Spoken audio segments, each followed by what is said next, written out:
नमस्कार मित्रांनो, हे जे तुम्ही इथं बघत आहे हे काही मोठे काही छोटे अशा प्रकारे हे शेवग्याचे रोप आहे.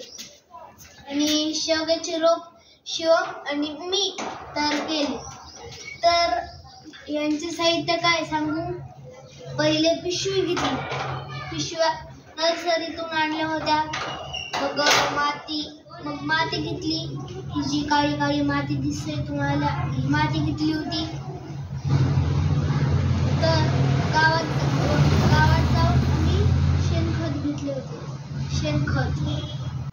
शेणखत म्हणजे बघा, जसे की हे असे शेण आहे. शेण म्हणजे गावातल्या गायांचं असं तसं शेण. आणि शेवग्याचं बी पण घेतलं होतं. तर पहिले काय केलं, पिशवी घेतली, पिशवीला असं हाताने गोल फिरवायचं म्हणजे ती मोकळी होऊन जाते. आपण जेव्हा नर्सरीतून पिशव्या घेतो तेव्हा अशी चपटी असते ना, तर काय करायचं, असं काढून घ्यायचं, त्याच्यात हात घालायचा, हात मग पिशवी फुगून जाते. आणि मग माती टाकायची, माती थोडीशी भरायची, माती इथपर्यंत भरायची, इथपर्यंत. आणि वरून शेवग्याचं बी टाकायचं, मग वरून माती टाकायची. आणि मग तसं करता करता अशी बनती. म्हणजे जसं की 8-10 दिवसांनी अशी मोठी होती. काही जण पण अशी चुकीच करू नका की खोलमध्ये टाकू नका शेवग्याचं बी, तर झाड उगणार नाही. पण असं तुम्हाला प्रश्न पडला असेल की असे होल का